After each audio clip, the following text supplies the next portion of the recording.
Habíamos quedado en la anterior clase en la parte de lo que es la niebla fotoquímica, ¿no? Que es la existencia de una capa de gases formada básicamente por la combustión de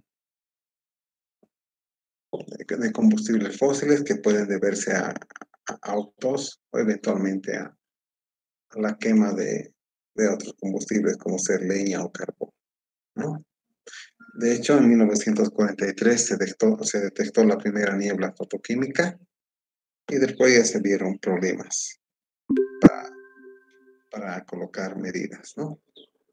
Entonces, en todo el mundo empezaron a aparecer automóviles, más que todo privados, ¿no? Y a medida que aumentó el número de vehículos privados en las ciudades, también empezaba a haber problemas de contaminación por estos vehículos, ¿no? Entonces, algunos números nos dicen que más o menos a finales de los años 70, en Tokio, más de 50.000 personas eh, sufrieron afección por la contaminación, más que todo por la contaminación por vehículos. Recordemos que estas grandes capitales tienen gran cantidad de personas y también, por tanto, tienen gran cantidad de vehículos de transporte público y privado. Y más o menos entre 1970 y 1972 es cuando vino lo más grave de la contaminación en Tokio. Ahora, en una ciudad más cercana a nosotros, más latinoamericana, vemos en la Ciudad de México, que es donde sí hubo contaminación atmosférica elevadísima, ¿no? Hubo tanto así que se considera que hubo hasta 300 días de niebla, ¿no?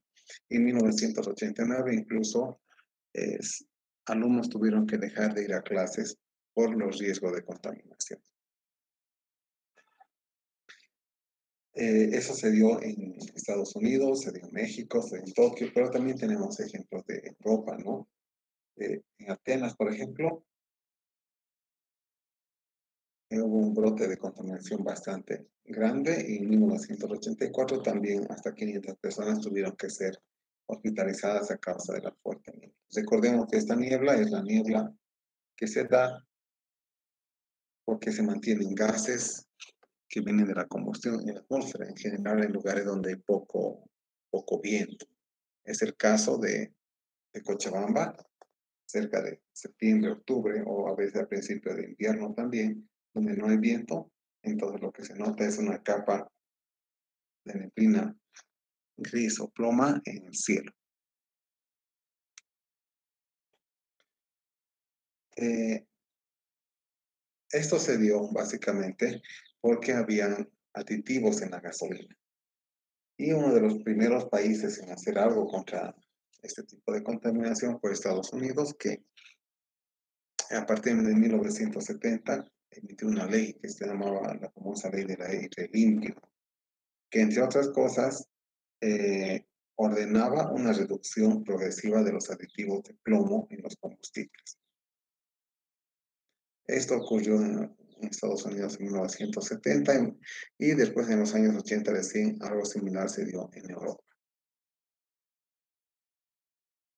Ahora, la reducción de los gases de los escapes es más complicado. Si bien se redujo la concentración de plomo en los combustibles, el reducir la concentración de gases de escape es muy complicado porque implica hacer una mejor combustión, implica hacer optimización de los recursos del automóvil.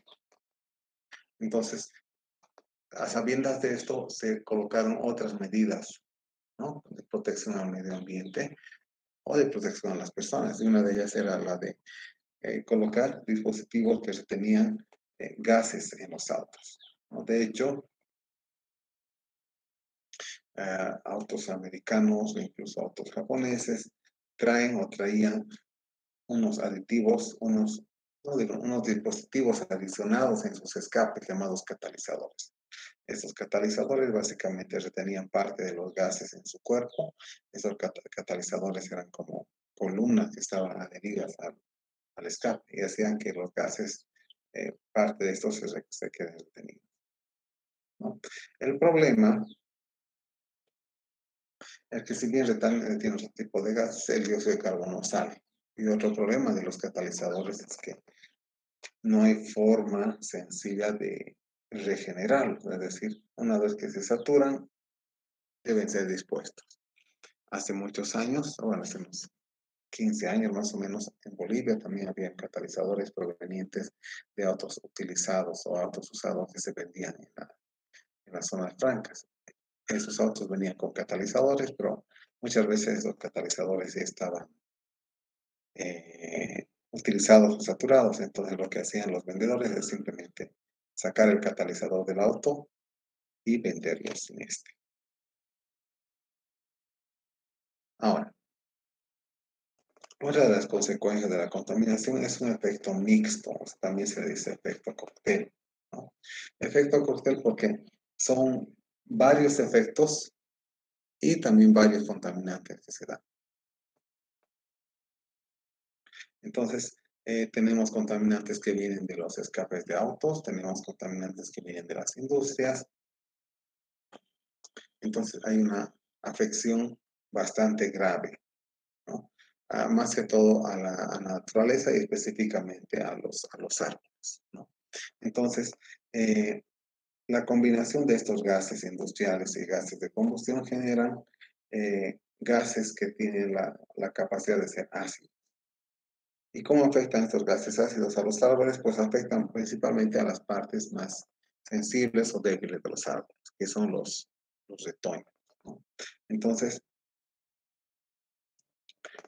uno, un grupo de estos gases generados a partir de procesos industriales son los clorocarbonos, ¿no? Los clorocarbonos son compuestos que tienen cloro y carbón, ¿no? Dentro de estos hay varios, pero uno es especialmente estudiado llamado tetracloroetileno, ¿no? Es una mezcla de 4 cloros y etileno.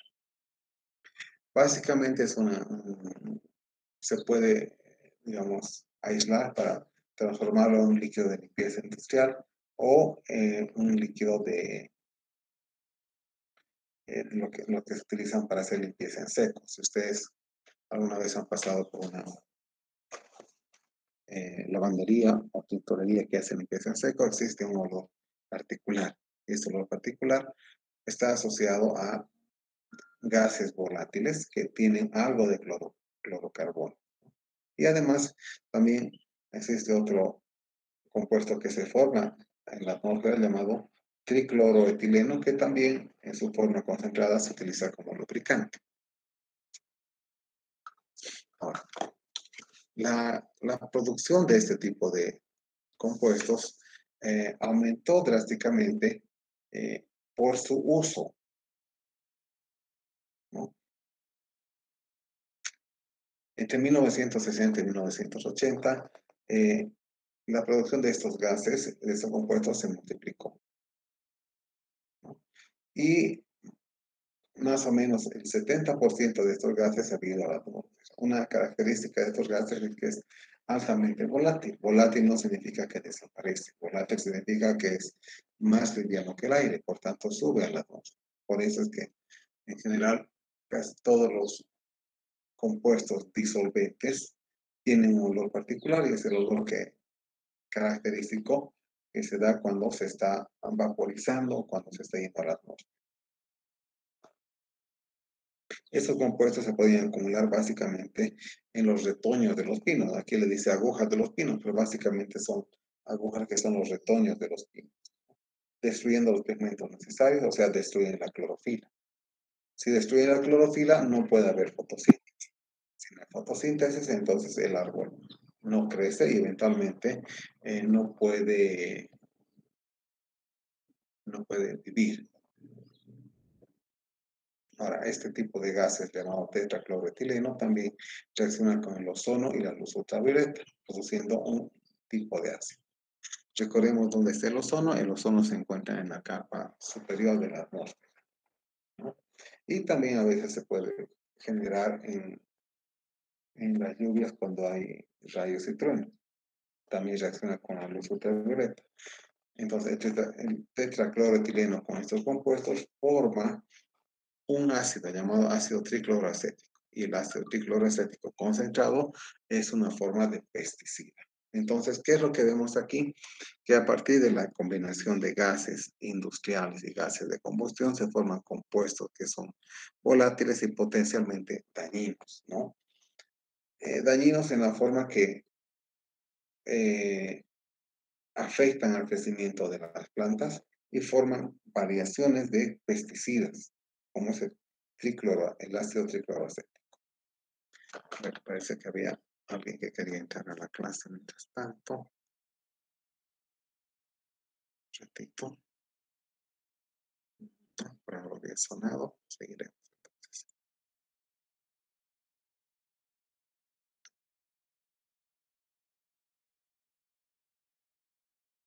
Ya, entonces el ácido tricloroacético es un herbicida, es un compuesto que sirve para eliminar hierbas no deseadas.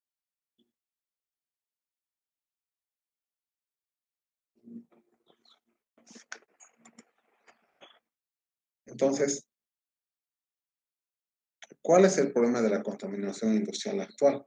Es que hay tantos compuestos químicos que se forman cada día, que se producen cada día para un uso específico, que no se sabe a ciencia cierta cuáles son sus efectos en el medio ambiente. Por así decirlo, se está buscando un compuesto para limpiar la madera. Entonces, se buscan algunos compuestos que tienen esa propiedad, se mezclan con otros mejoradores, entre comillas, una vez que se mejora, se dice que se tiene compuesto. Este compuesto se puede aplicar para limpiar la madera, sin embargo, no se sabe qué efectos puede tener en el medio ambiente. Muchas veces es volátil y llega a afectar la capa de ozono, muchas veces no es volátil y llega a ser corrosivo o dañino para los insectos o personas que lo tocan o consumen. Entonces, cada vez hay mayor variedad de compuestos químicos creados y a veces estos compuestos químicos a lo largo de su vida útil o durante su vida útil se descomponen en otros. Y estos que se descomponen en otros muchas veces no son conocidos y son liberados al ambiente.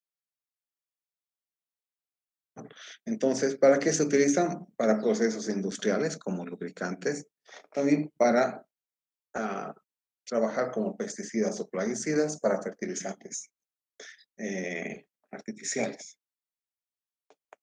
¿no? Entonces, estos compuestos cada vez son más variados y tienen propiedades más difíciles de ser predichas y peor, mucho más difíciles de ser controladas. Ahora, estos compuestos se combinan con otros contaminantes más tradicionales, como ser el dióxido sulfúrico, como ser el dióxido de carbono, como ser la lluvia ácida, entonces eh, tienen un potencial dañino mucho más, ¿no? Es decir, nuevos compuestos más contaminación antigua puede generar una contaminación más grave. Entonces,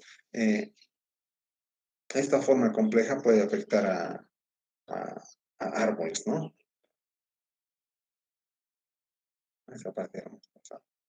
Ahora, un ejemplo de efecto en los árboles fue el llamado Walder-Bernstein, ¿no? Que se empezó a detectar a principios de los 80. Básicamente esto era la afectación por gases tóxicos en bosques, ¿no? Para que vean que,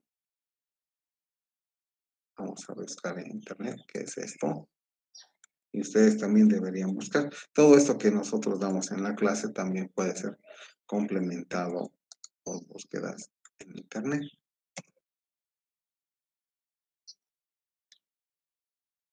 ¿no? ¿Qué significan? Básicamente esto significa la muerte de los bosques. Y se da básicamente por la contaminación. Y eso empezó más o menos en los años 80. Si ustedes pueden ver imágenes.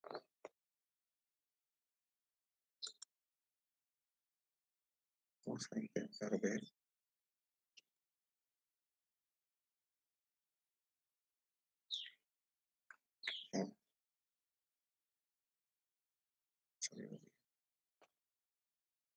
Es la muerte, ¿por qué? Porque los gases van atacando a las puntas de los pinos. Aquí si vemos hay otros árboles también, pero estos árboles no eran dañados, otras plantas.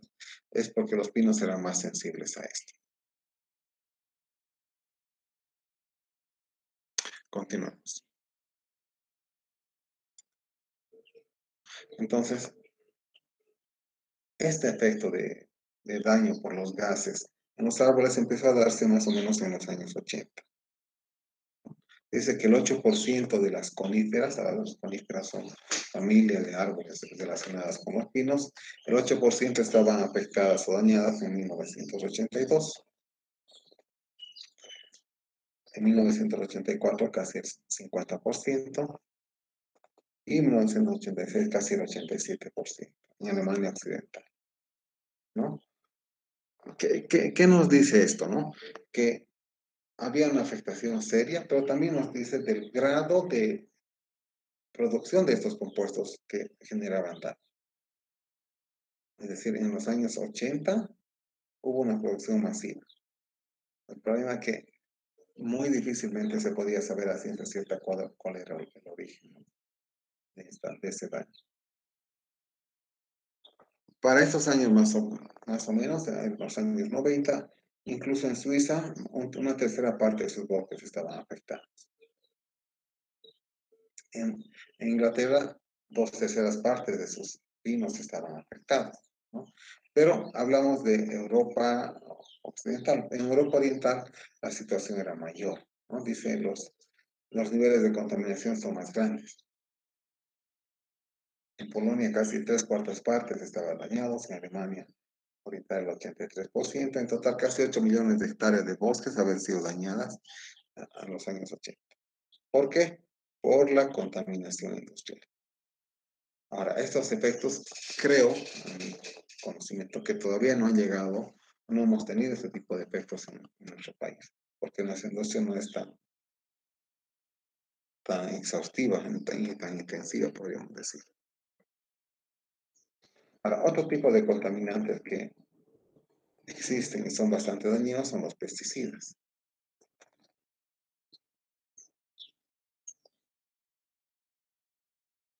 Los pesticidas son un tipo de contaminante utilizados para eliminar plagas, ¿no?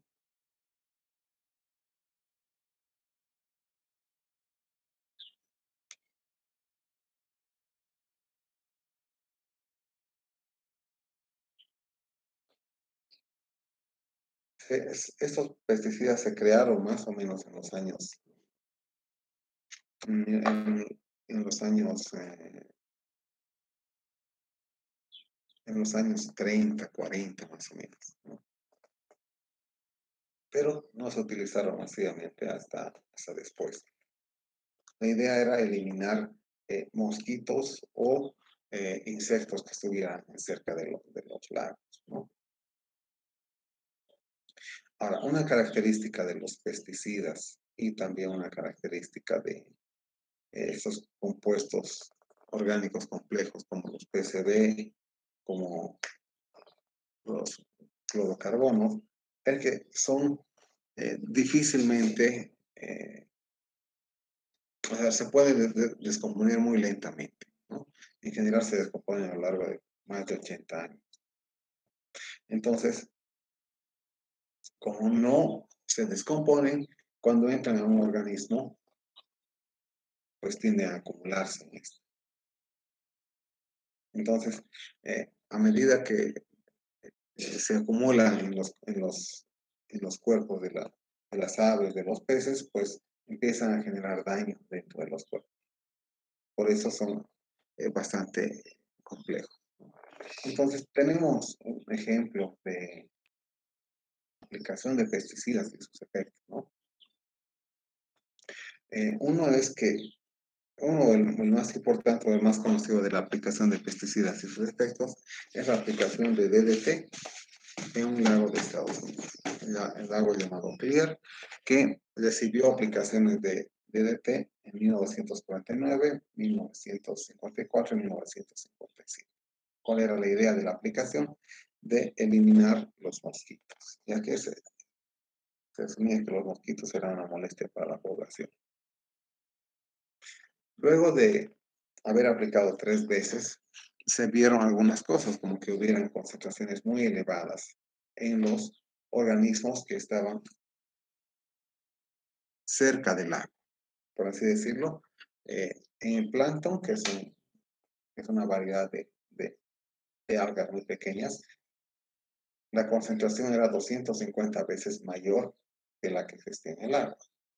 En las ranas que se alimentaban de plancton, la concentración era 2000 veces mayor a la concentración en el agua. En los peces, que se asume que eran eh, también, o sea, que se comían las ranas, había 12.000 veces mayor concentración en el agua. Y en unas aves llamadas colimbos se asumía que había hasta 80.000 veces concentración mayor que en el agua. Entonces, ¿cuál era el problema de esto? Es que si bien se veía que estas aves existían, pero dejaban de reproducirse, dejaban de haber estas aves, dejaban de existir. Entonces, después de un estudio exhaustivo se vio que no es que morían, sino que no nacían. Pero eh, no es que no nacían porque no existían huevos a ser apoyados, sino que sí existían, pero los huevos tenían una cáscara mucho más delgada que los huevos normales. Entonces, ante el peso de las aves se rompían y dejaba de haber eh, reproducción.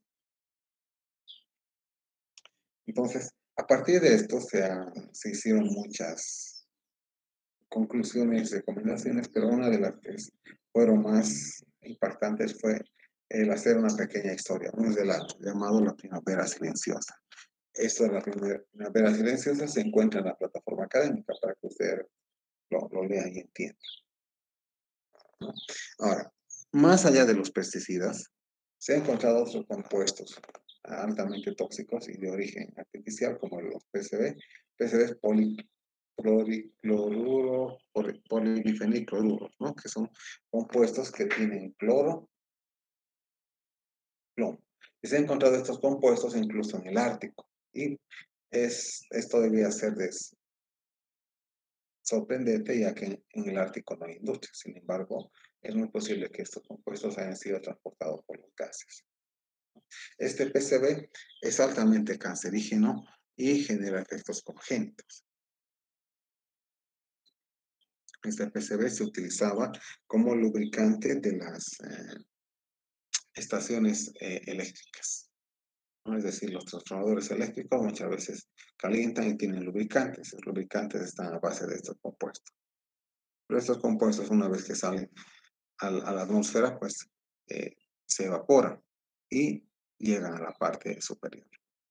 Ahora vamos a hablar de lo que es la capa de ozono, ¿no? Han debido escuchar lo que es el ozono alguna vez.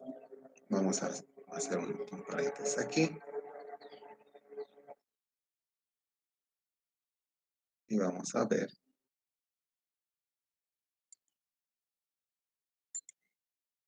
lo que es el ozono. A ver, voy a hacer una pregunta. ¿Saben ustedes para qué se utiliza el ozono? ¿Algunos de ustedes quizás?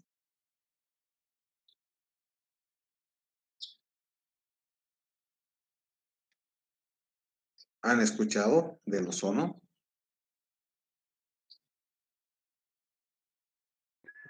A lo que tengo entendido, Inge, la capa de ozono no permite que los rayos ultravioletas del sol entren a la Tierra.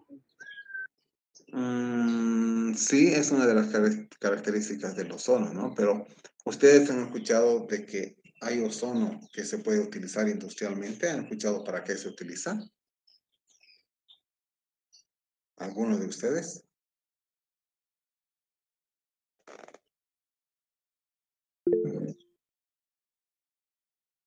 Para tratamientos de agua, dice Alexis. Sí, es cierto. A ver, el ozono es una variedad del oxígeno. Ustedes han llevado química general toditos, ¿verdad? Entonces, el oxígeno tiene una representación como un O grande y un 2 abajo, porque es la forma estable. Pero también existe el O1 y el O3. El O3 es la variante llamada ozono. El O3 es una variable relativamente, es una variante del oxígeno relativamente inestable y que se forma por la existencia de humedad y descargas eléctricas. O sea, naturalmente se puede generar en, en tormentas, en lluvias, pero también se puede generar artificialmente. Artificialmente se genera en, simulando, o sea, no simulando, sino generando un cortocircuito, generando una chispa y haciendo pasar oxígeno por ahí. Tenemos entre los gases producidos ozono. El ozono es un gas altamente corrosivo, es un oxidante altamente fuerte y que se utiliza para varias cosas. Uno es para tratamiento de algún tipo de aguas subterráneas y también es como tratamiento de aguas, pero tratamiento para eliminar bacterias, es decir, se utiliza como desinfectante. De hecho, muchas empresas de agua utilizan desinfectante ozono o utilizan desinfectante radiación ultravioleta. Entonces es bastante conocido en el ámbito industrial del agua lo que es el ozono. Pero el ozono también se crea naturalmente y tiene una aplicación o una utilidad a nivel ambiental, que es la que vamos a ver. Vamos a ver.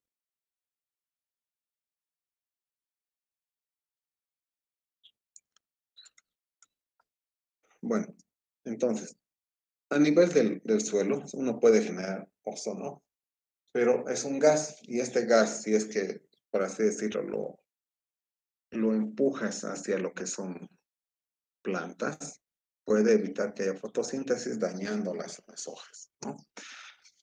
En cambio, en la atmósfera superior llamada estratosfera, más o menos a 25 kilómetros de altura, una de sus cualidades es que absorbe la radiación ultravioleta. Ahora,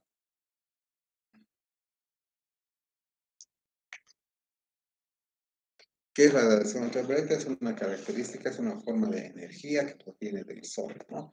La radiación viene como radiación de distintas longitudes de onda. Algunas son espectro visible, otras invisible, otras espectro infrarrojo. Y la capa de ozono evita que algunas de estas frecuencias de longitud de onda lleguen a la Tierra.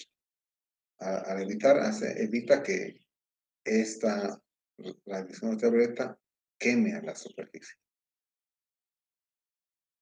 Ahora, el ozono se encuentra masivamente más o menos a 20-25 kilómetros de altura. Sin embargo, cuando tenemos gases generados artificiales como los CFC o clorofluorocarbono que llegan a la atmósfera, pues estos reaccionan con el ozono y lo destruyen.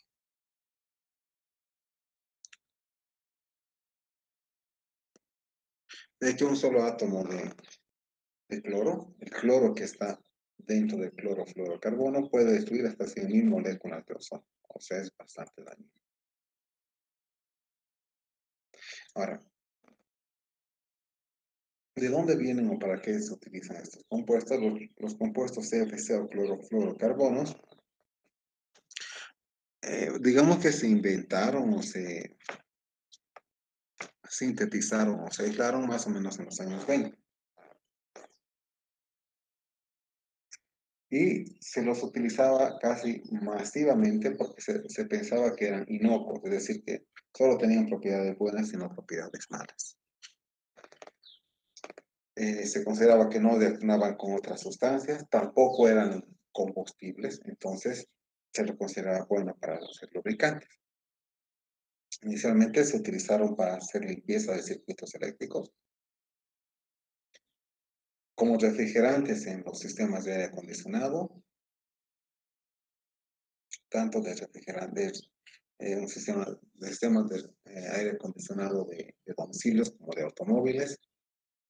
También una variedad de los CFC se utilizaban para fabricar espuma aislante, ¿no? Espuma aislante de sonido especialmente. Y también los CFC están presentes dentro de los aerosoles, es decir, cuando uno tiene un perfume o cuando uno tiene un compuesto que está en aerosol, adentro del recipiente se tiene el compuesto efectivo y se tiene el propelente. El propelente es el gas CFC. ¿Qué significa propelente? Es un compuesto que se añade o que se vincula al compuesto principal del producto y le sirve para ir más lejos en la atmósfera. Por eso se dice propelente, porque es fácil de viajar en la atmósfera, en el aire. Entonces, como tenía muy buenas propiedades, la producción se masificó, salía relativamente barato y se utilizó muy rápidamente. De hecho, su uso se difundió masivamente. Entonces, como era tan barato, pues no se pensaba que alguna vez podía tener algún tipo de consecuencia de algún tipo ambiental o de salud. Entonces, estos gases CFC vienen en varios productos, los utilizan en varias cosas. Una de ellas es los gases refrigerantes o aire acondicionado. Y de hecho, el sistema de refrigeración domiciliario o de mantener frío los alimentos se ha fomentado por la existencia de estos compuestos llamados CFC. Entonces, ¿dónde existen? O si ustedes pueden darse cuenta, no existen cuando ustedes eh, tocan sus refrigeradores atrás, la mayoría tienen unos serpentines. Si tocan, está frío. Cuando existe una fuga de estos gases, estos serpentines vuelven a la temperatura normal. Entonces, a través de estos serpentines pasan el gas, que básicamente tiene algo de CFC, y eh, como es más liviano que el aire, una vez que hay un hueco en el sistema de acondicionamiento o sistema de refrigeración, pues se libera la atmósfera. Ahora, ¿cómo ha ido creciendo el uso de estos compuestos? Aquí tenemos una tabla indicativa, ¿no? Se dice que más o menos en 1931 se habían eliminado a la atmósfera 100 toneladas de gases CFC. En 1950 ya teníamos 35.000 toneladas. Y así sucesivamente en 1980, 650.000 toneladas. Entonces, todo este peso de gases se ha ido a la atmósfera.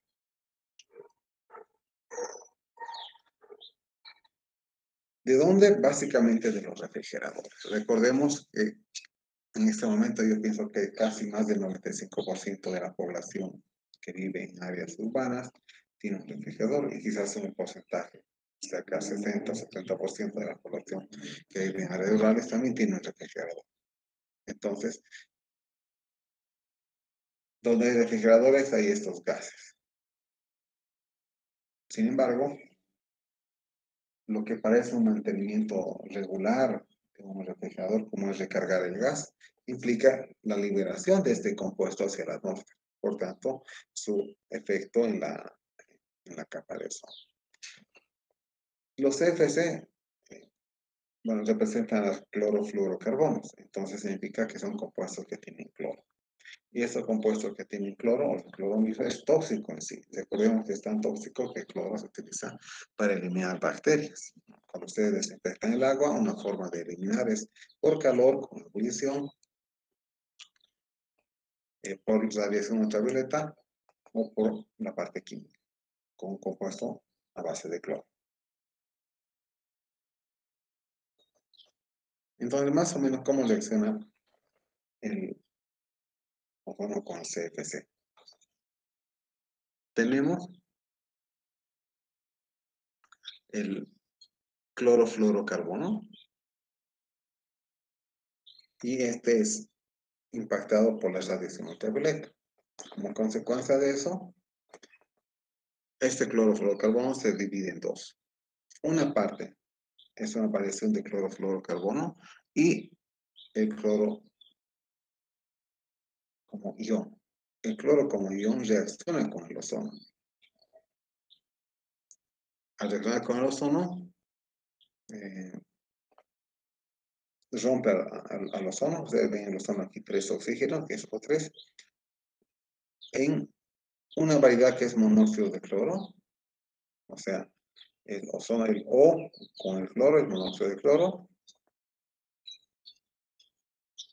y otra parte en oxígeno. Entonces, lo que era ozono se vuelve oxígeno y un radical de cloruro. Y esa es la fricción mayor. Es decir, de esta manera, los compuestos de cloro, fluorocarbono se desintegran. Al desintegrarse, liberan el cloro y el cloro en sí es el que afecta a la capa de ozono. Ahora, con respecto a la capa de ozono, se dice que en 1982 se detectó por primera vez lo que es un agujero en esta capa. ¿Por qué se detectó? Porque era visible desde el espacio con equipos, ¿no?, de ultravioleta. Pero en 1989 se había roto o se había destruido casi la mitad de todo el ozono de la Antártida.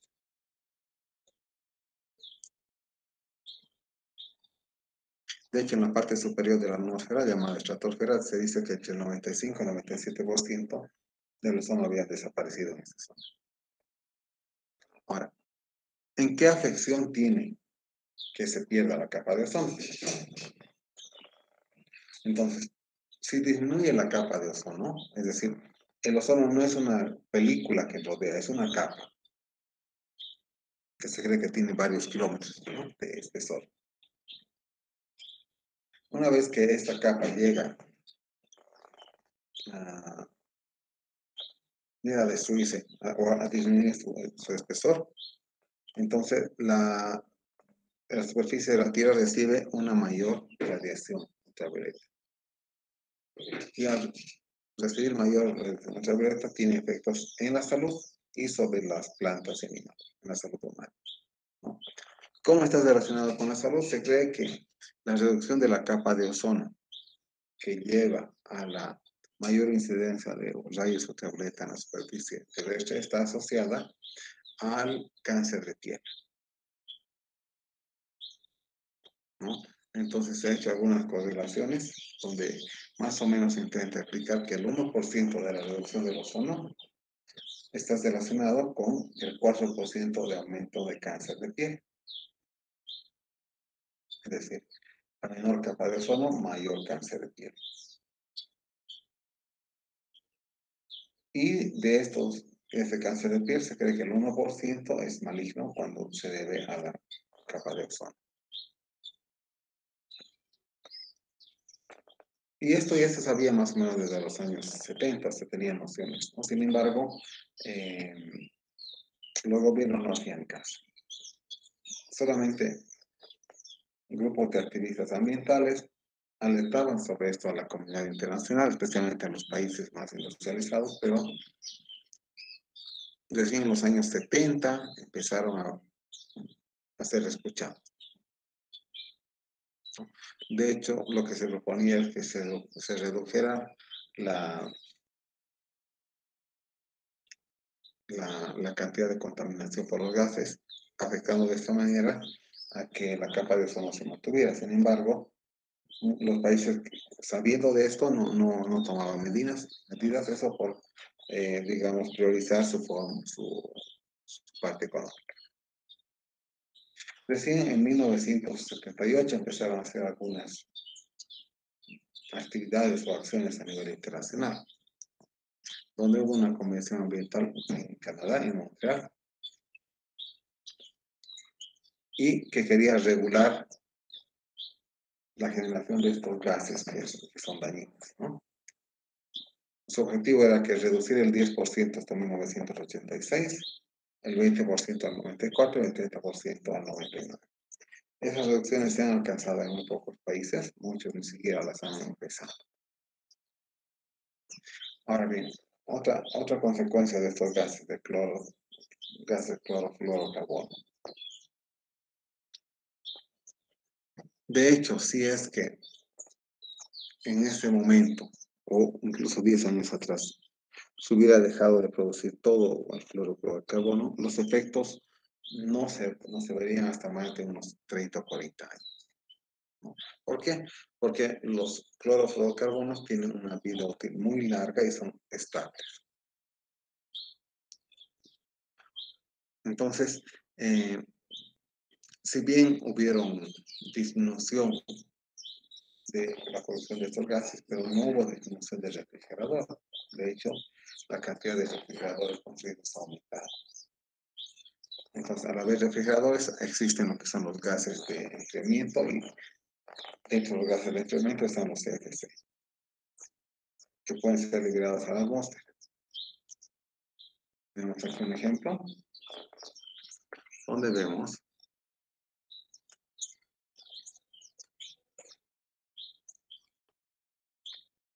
la evolución de la capa de ozono por años, ¿no? Tenemos en 1979, 1980 y aquí tenemos 2018, cada vez más grande.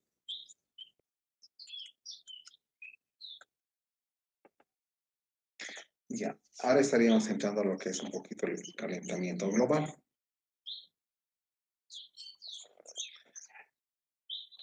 ¿Y con qué está relacionado el calentamiento global? Pues con la temperatura. Y eso nos lleva a intentar esquematizar cómo es la regulación de temperatura de nuestro planeta. ¿Okay? La la regulación de temperatura ambiental no depende de la zona, depende prácticamente de todo el planeta.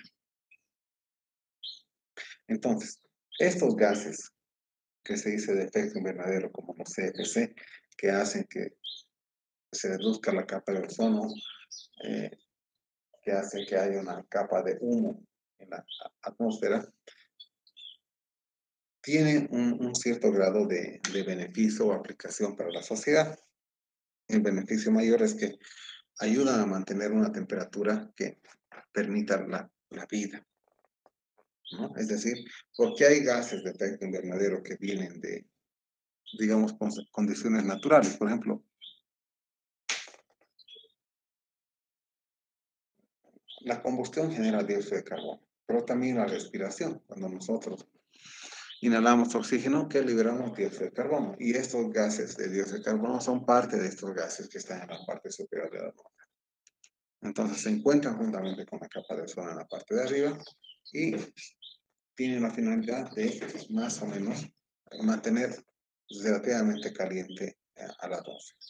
Si es que no hubiera estos gases que vienen de combustión natural o de respiración, es muy posible que la temperatura del planeta estuviera por debajo de los 18 grados centígrados, bajo cero, ¿no? Entonces, de esa manera, los ciclos naturales como la respiración, como la combustión natural de algunos compuestos, forman estos gases y estos gases ayudan a regular la temperatura. Ahora, estos gases, llamados gases de efecto invernadero, que básicamente son el metano y el dióxido de carbono, mantienen la temperatura promedio de la atmósfera en 15 grados centígrados, ¿no? Promedio quiere decir que en una parte se puede ver hasta 1, en otros lugares puede haber hasta menos 40 grados.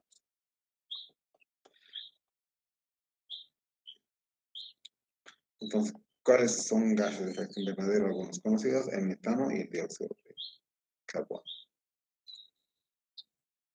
Ahora, ¿cómo se ha ido generando este efecto de calentamiento global?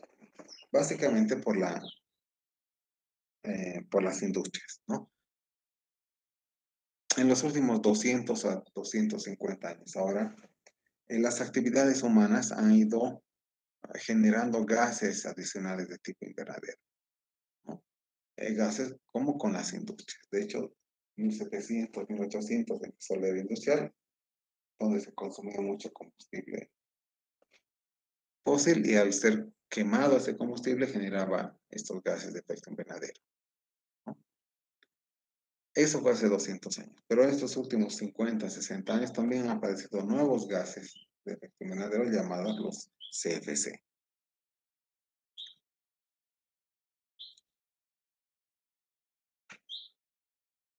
Entonces, el que haya más gases de este tipo ha hecho que esta capa de dióxido de carbono o metano que existía en el planeta naturalmente pase de ser una ayuda a la vida a ser una amenaza. ¿Por qué? Porque cuanto más gases hayan, muy posiblemente la temperatura no va a bajar, sino va a tender a mantenerse y aumentar. Entonces, ¿cuál es el gran aporte de la especie humana como sociedad? ¿Cómo hemos aportado? Básicamente con el dióxido de carbono que viene de los combustibles fósiles. ¿Cómo se puede reflejar esto en números? El consumo de carbón, en general, dice que ha sido multiplicado por 100 desde los años 1800. De igual manera, el consumo de petróleo se ha multiplicado por 200 en el siglo XX. Si vemos carbón y petróleo, son combustibles que pueden ser quemados y al ser quemados liberan gases como el dióxido de carbono. ¿Para qué se utilizan estos combustibles? Básicamente para conseguir energía, en algunos países para conseguir electricidad. En nuestro país no tenemos electricidad a partir de combustibles fósiles. Creo que tenemos en el oriente, ¿no? La generación de energía a través de turbinas de gas. Pero el gas no es tan dañino como los otros combustibles. Entonces, estos combustibles fósiles se utilizan para como calefacción, para cocinar y también en los vehículos. En muchos países, especialmente de Europa, de Asia, hay necesidad de mantener caliente la casa en forma artificial. Para eso utilizan estufas. Muchas de esas estufas están en base a combustibles, como puede ser queroseno, diésel o incluso carbón vegetal, ¿no? Entonces, esos combustibles fósiles quemados producen el 20% de las emisiones de dióxido de carbono. Y son una fuente que va creciendo permanentemente. Entonces, liberando dióxido de carbono a la atmósfera. Ahora, ¿cómo afecta la destrucción de esos bosques al cambio climático? ¿Cómo afecta a aumentar la temperatura? A ver, vamos a ver en el siguiente tema que lo que hace una planta es absorber compuestos como el dióxido de carbono y generar oxígeno. Cuando destruimos bosques para aprovechar su madera, cuando destruimos bosques para utilizar el terreno como campo de cultivo, como campo de pastoreo, primero quitamos los árboles. Al quitar los árboles ya no hay ningún organismo, no hay ninguna planta que retenga el dióxido de carbono. Por tanto, aumenta el dióxido de carbono. Y eso es algo malo. De hecho, se ha hecho una estimación de la cantidad de dióxido de carbono y cómo ha variado esto a lo largo del tiempo, ¿no? Se cree que ha aumentado por lo menos un tercio en los años de desarrollo industrial. De 270 miligramos por litro en 1750 a 350 miligramos por litro en los años 80. ¿No? Es una elevación bastante grande. ¿No? Aquí tenemos de la literatura algunas de las variaciones de dióxido de carbono, ¿no? En la atmósfera. Aquí tenemos una tabla, si bien está en inglés, vamos a tratar de hacerla entender. Tenemos el tiempo aquí y tenemos la concentración de dióxido de carbono en ppm o partes por millón o miligramos por litro metro cúbico. 400.000 años atrás había más o menos 300 miligramos por litro. Luego ha venido un periodo de glaciación que ha bajado a cerca de 50. Luego ha tenido una época de repunte, 300.000 años antes, 250.000 años antes, 120.000 años antes. Y estos ciclos de dióxido de carbono han sido de sube y baja, es decir, había épocas donde había mucho, épocas donde había poco. Sin embargo, en los últimos años, aquí tenemos un repunte de por lo menos el doble en muy poco tiempo. Tenemos el crecimiento aquí que ha ido más a los 400. Y dentro de estos 400 hay un cuadro pequeño que nos dice que el crecimiento mayor ha sido más o menos entre el año, o sea, a partir del año 1750 aproximadamente, ha empezado a subir drásticamente la concentración de dióxido de carbono. Otro gas de efecto invernadero es el metano. El metano es llamado CH4 y es un gas que muchas veces se forma naturalmente, ¿no? Es un gas que viene de la descomposición anaerobia de materia orgánica. ¿Qué es descomposición anaeróbica? Anaerobia es putrefacción, o sea, en palabras sencillas, putrefacción cuando no hay oxígeno. Es putrefacción, por ejemplo, en el agua. Cuando algo se descompone en el agua donde no hay oxígeno, empieza a generar un gas llamado metano. También en la parte práctica ustedes pueden ver un poquito de la formación de gases como el metano cuando se tiene, por ejemplo, un rebalse de agua de alcantarilla y está varios días en la calle, va a empezar a aparecer burbujas. Y esas burbujas son de gases como metano que aparecen porque hay microorganismos que descomponen la materia orgánica y uno de sus productos es el metano, ¿no? Ahora, ¿dónde también o por qué se puede generar este exceso de metano? Uno es porque existe materia orgánica sumergida en agua. Y una de las formas de materia orgánica sumergida en el agua son plantaciones inundadas. ¿Qué plantaciones inundadas conocen? Quizás no conocen muchos, pero el arroz se cultiva en plantaciones inundadas. Al tener materia orgánica bajo el agua, empieza a generar gases. Estos gases salen a la superficie del agua y van a la atmósfera. Luego también tenemos generación de metano en los animales. ¿Dónde? En el estómago. Si ustedes ven vacas, cerdos, estos comen y liberan gases. Y los gases que liberan son por descomposición de la materia orgánica en el sistema intestinal y liberan gases hacia arriba, hacia la atmósfera. Parte de estos gases también son gases de efecto invernadero. Otra contribución a estos gases como el metano es la destrucción de bosques, ¿no? Pero en forma indirecta, ¿no? O sea, si bien la destrucción de bosques ayuda a que aumente la temperatura porque ya no hay captura de dióxido de carbono, también cuando se destruyen bosques existen algunos insectos que son oportunistas, como las termitas. Y las termitas aparecen en gran cantidad y también en su sistema de alimentación hace que la madera se pudra y cuando se pudre también se liberan gases como el metano.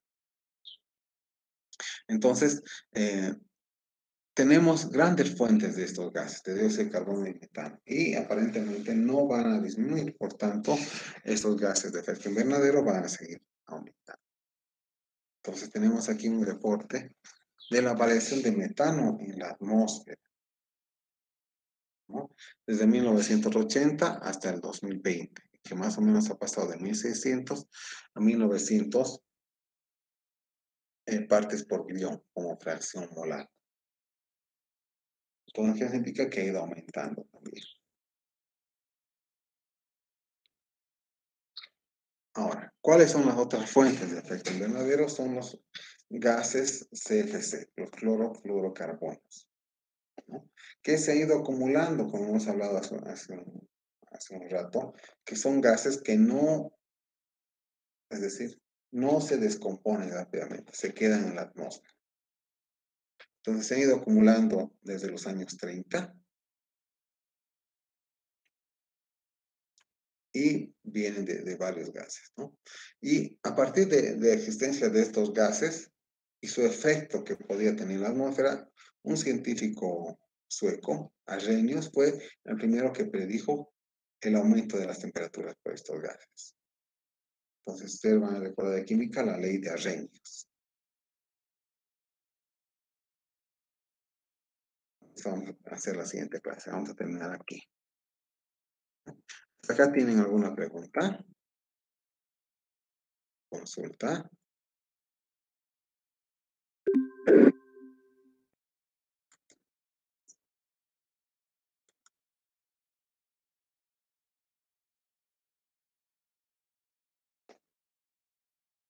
Ya, entonces yo les voy a preguntar, ¿cómo les está yendo con el trabajo? ¿Han avanzado? ¿No han avanzado? ¿Alguien tiene alguna duda?